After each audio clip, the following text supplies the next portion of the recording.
Good morning, Mr. Ojon. Thank you for joining us. Good morning. Thank you very much for joining us. It's a pleasure, yeah. Let's now get straight into the papers and start with the Punch newspaper. On the front page of the Punch newspaper this morning, the big story, defections. PDP calls emergency meeting to halt Hurricane Tinubu. People don't have fuel. Nigeria not drifting to one-party state, presidency says. APC welcomes Oborewori and others today. NDLEA seizes 1 billion naira worth of drugs in 80-room hotel raid. Heritage Bank NDIC begins 46.6 billion naira payout to top depositors. Fitch upgrades Lagos, Kaduna, 2 other states' investment ratings. And Ondo doctor, others face charges over abortion for 10-year-old victim. Federal government targets 70% local pharmaceutical production. U.S. report calls out Nigeria's trade barriers, port corruption. I think that's all on the front page of the Punch newspaper. But let's begin with, I think we've overflogged this story really. But let's still get what story is that? The big story on the Punch newspaper. Yes, the defection. I feel like we've overflogged the story, but I think it's important to still have it. It's a conversation we had today. The presidency says we're not drifting to a one-party state. Do you believe them, Dotun Ojon? Good morning and happy Monday. It's not about what I believe or not. It's the reality that is hitting everyone.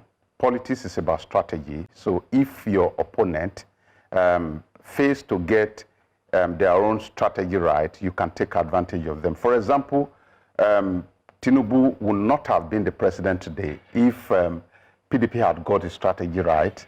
Tinubu would not have become president today if opposition generally had an alignment and agreement before the 2023 election. For example, if in politics, if you want to win election, your personal feeling may not matter.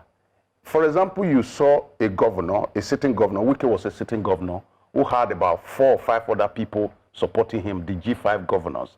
And he was heavily interested in becoming the vice president of the party. And if really you wanted to win election, you would not have picked another person. I'm talking from the point of strategy, and it's not from the point of whether I love him or not. And even before then, the PDP lacked the boldness to come out straight to say, after an 8-year tenure of a Buhari, a northerner should not be the flag bearer of the party. Issue. So since they lacked that courage to actually to do what was right at that point in time, I think that they do not have the character now to begin to think that the president wants to make the state a one-party state. So a lot of people rely heavily on the PDP to be able to provide opposition because, of course, they were the biggest party. In fact, at a point, PDP was boasting that they were going to rule Nigeria for 51 years. I still had that report. So all of these things that the president is now doing permit me to say that it's a product of the lack of strategy of PDP. And it doesn't mean that people like us will totally support a situation where everyone is running to the same party. But again, like I've given a political prophecy, after 2027 election, everything will scatter within the APC. The ship will implode. After 2027 election, everything will scatter within the APC. Now let's take a look at the Daily Independent newspaper. Tinubu not weakening opposition, nor dismantling democracy.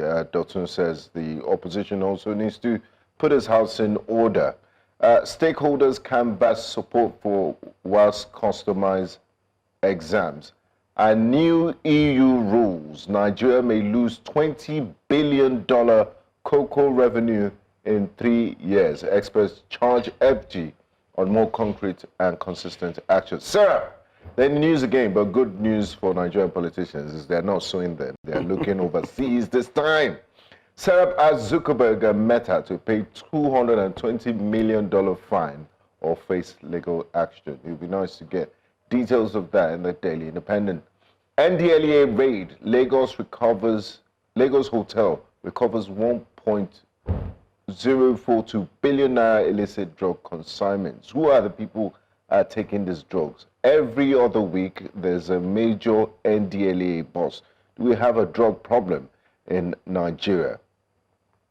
Crowds flock to tomb of Pope Francis as eyes turn to conclave.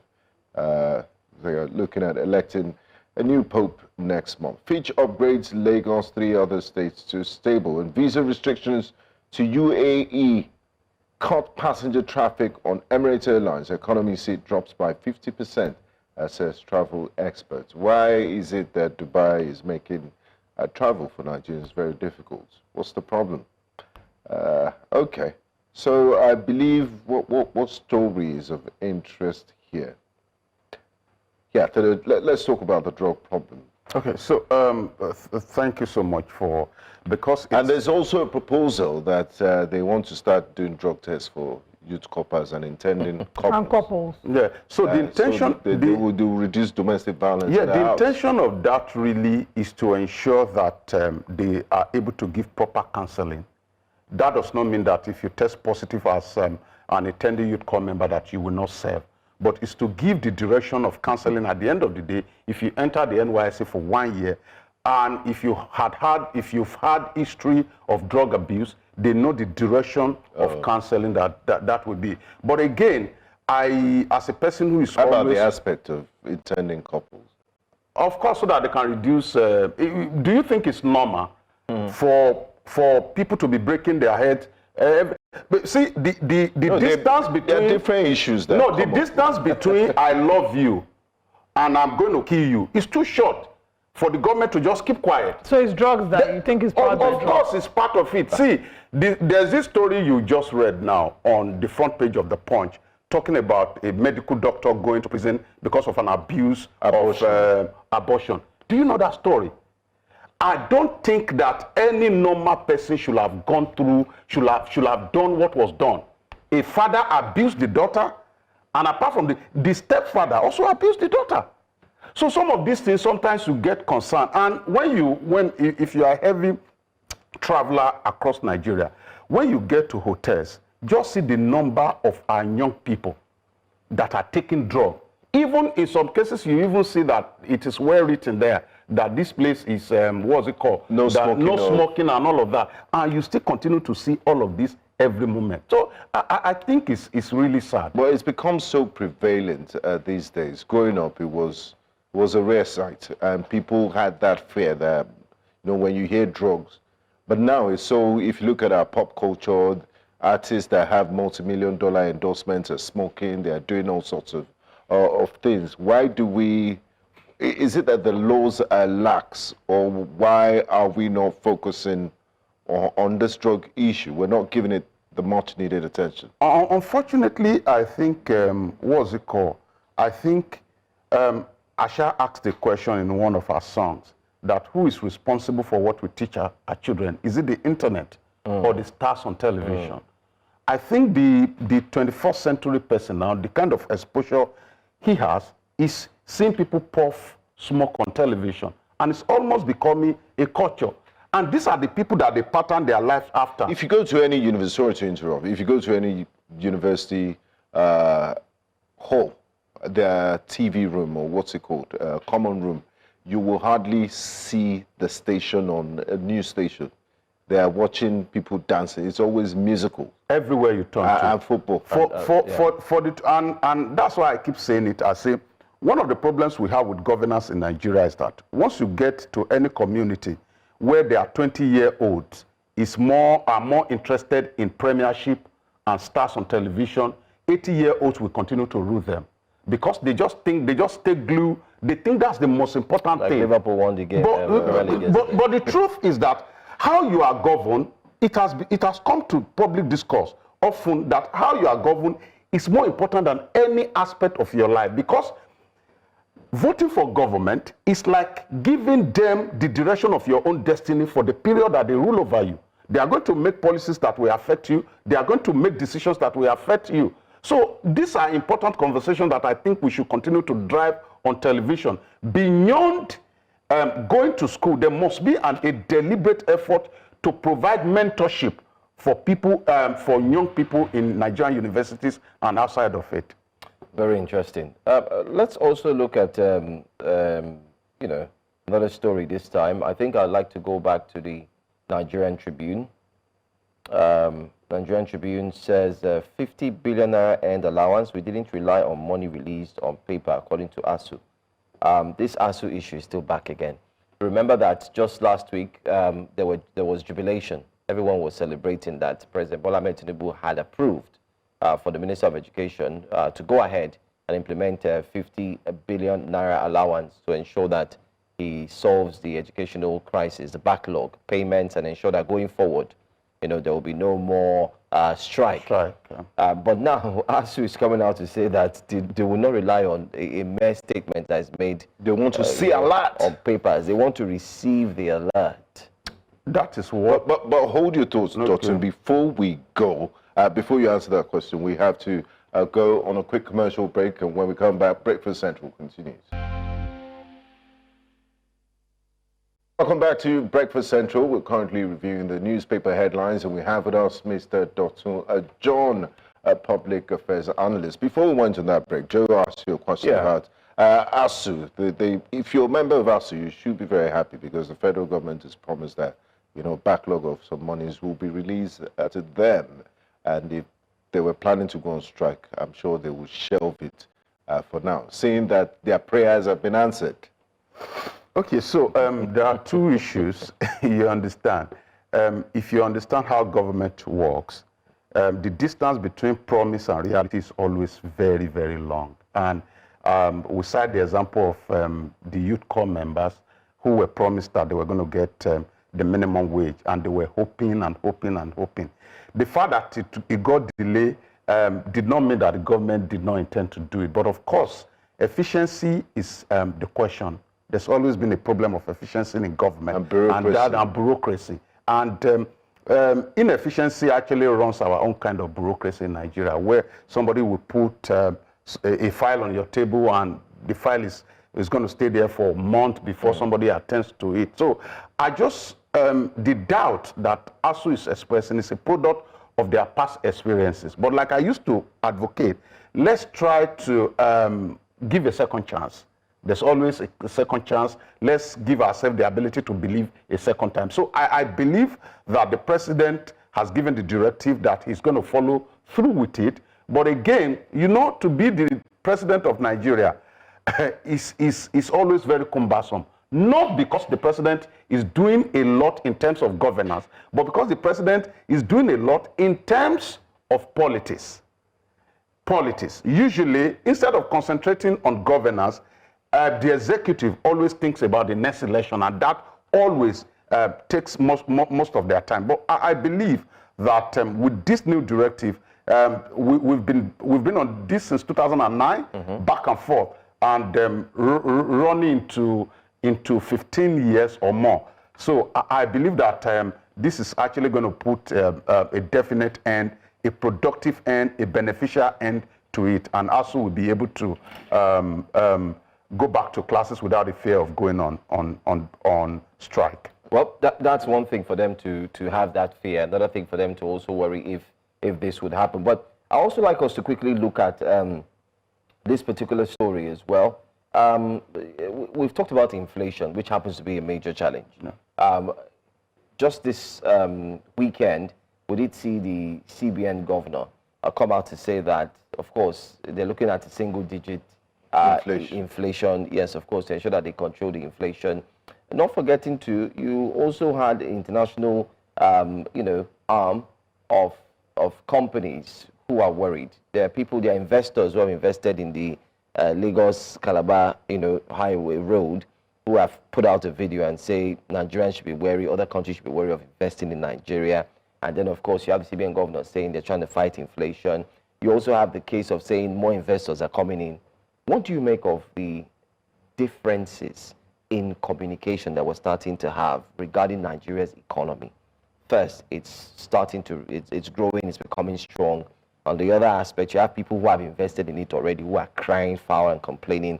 And then, of course, you have also, not forgetting, Fitch upgrades a few states as well. Yes, from B- minus to B. And that's as a result of what they call the stability that we've begun to see in the economy. I think majorly, the major problem we have is that philosophically, how you do one thing is how you do all things. our anyhowness is a major problem across board in government. And what do I mean by anyhowness?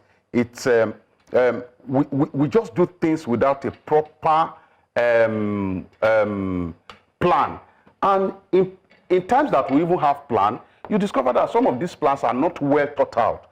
So when you talk about the economy, for example, if this one is saying that we haven't seen the product of the economy, there must be a way that the government will manage all of these differences. And I think for today, the first beneficiary of all the effort of government in reviving our economy is the government itself. Because government has been able to get more money in the process of this economic reformation. But the investors have not been able to get money. For instance, I said it here last week that states that were earning as low as 6 billion, 5 billion, they are now taking as high as 12 billion, 14 billion. So government as it is now has more money. And that is why government will continue to talk in reality to the figure that benefits them. But again, you must know that the democracy is about balancing the figure you have and the feeling of the people. All the policies that you have made, you must be able to align the figure, the productive figure, with the reality of the feeling of the people. So as we have it now, I believe that the economy is now bigger than it used to be in terms of figure, but not in terms of value. Because 1 billion naira of 2022 is not the same as today. So when you compare in terms of value, we may not be doing as well as government has said we are doing. But in terms of figure, of how much we now have, then we are doing more. Now, it's not the duty of government to balance this with the feeling of the people, or what the people are going through. I mean, that's a good way to explain it if you look at it, because, yeah, the figures might seem so, yeah, but you have to factor in inflation. Big and all that. But by the time you put it on paper, it's just like what someone once said. This was just yesterday or the day before. And he said 100,000 naira now is the new 30,000 naira. It's a new 30,000 naira. And that's true. By the time you walk into a supermarket and you buy one or two things, and then they tell you your bill is 60,000, you're like, what did I buy? You don't have enough nylon to prove that you bought a lot. So I think I agree with that part.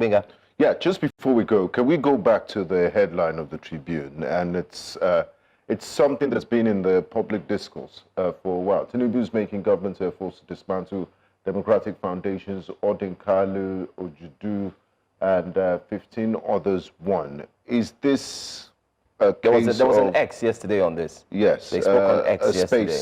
A space, and they discussed this particular topic It was very, very, I mean, people are wondering that, look at President Tinubu with his NADECO credentials is stifling opposition voices. They're saying he doesn't tolerate dissent and we're drifting towards a one-party state. Are these alarmist, or are there signs that, we might be really drifting towards a democratic sort of dictatorship at the same time?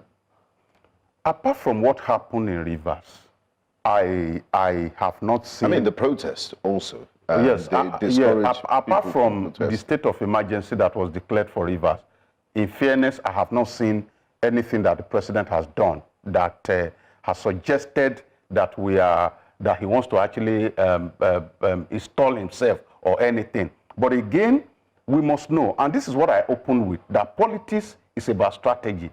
All of these people that are talking now, just call them to a meeting today and say, let us agree to present a formidable candidate that will wrestle power from this government. Everybody will go their separate way. So as long as politics is about strategy, politics is about alignment and agreement. What the people that are decamping today, what they are doing is self-sustenance. Because Nigeria kind of politics is for you to win the next election. And that is why governance is always on break 2 years into any given administration. Anything that they do within these 2 years now is what you should expect for the 4-year term. Before you will see anything, it's maybe 2027 or after 2027. They commission projects and use it as campaign material. So if they're not working, where are these projects? So now, it doesn't. When you talk about working, working does not stand alone in politics. You bring the budget, then you can show your workings. Because you cannot execute budget 20% or 30% and say, oh, because you are inaugurating project. No, the reality of your budget, does it match with the reality of what you are commissioning? And what you've delivered. So before you can say a government has performed excellently well, we should be looking at 70, 80, and 90% completion of your budget. Your budget is your destiny direction for any particular year.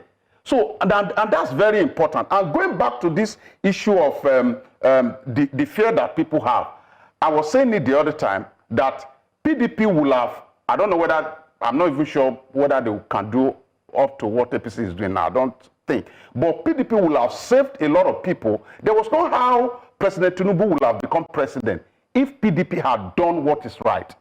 And what was right at that point, people were, I take responsibility for this, people were sharing money. They were sharing dollar for the primary election to ensure that somebody gets the ticket of the party.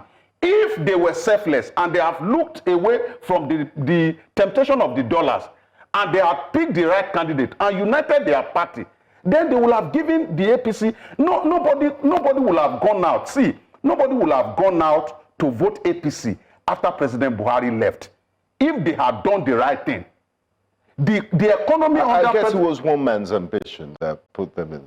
It's not with the agreement of people. See, and that's why it is very easy to blame politicians. I was thinking this morning, if you look at an average Nigerian politician, there's no how, if they do not have the fear of God extra, there's no how they will be able to deliver for the Nigerian people. What do I mean?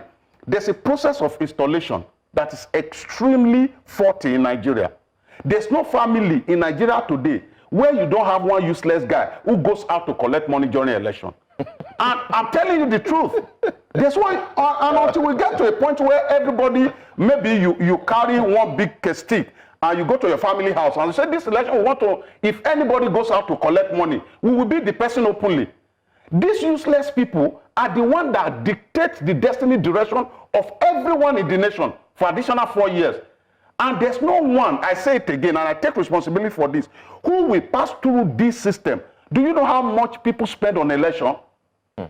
And they become whatever they become, and you are still talking to them as if they owe you anything. And in their head, they are thinking, no, I already paid for it. Yeah, I gave you bread. And yes, and you are saying, you are saying that, no, I didn't collect money. Spaghetti. But your family had a representative. My family had a representative in the entire political shenanigans that goes on in the country. So these are some of the, and until we get to a point where, and if this hard time does not teach us lesson, there's nothing again that will teach us political lesson. Until we get to a point where all of us align that it is, government is the most important aspect of our life, and we agree to install credible leaders. A lot of us go out there and say, oh, even if I vote, it does not count. That is rubbish. It does. Who could have known that Asiwaju Bola Tinubu, former governor of Lagos State, Kingmaker in Lagos, will lose election in Lagos State? It was because people came out and they voted. And there's when people will vote, that rigging becomes impossible. How do you want to match the number? When somebody has beaten you with 40% or 50% of the entire vote cast, there's no magic in it. So people must realize that every election gives an opportunity for every one of us to rewrite our destiny direction. But you know where the problem is? At every election, our brain seems to go on recess. We only begin to think after we might have elected wrong people into political positions. So I guess that's where the education comes. We have 2 years to tell people not to collect money, and hopefully we get things right next time out in 2027. Thank you, Dotun Ojon. Always an absolute pleasure to hear you. It's a pleasure to have you.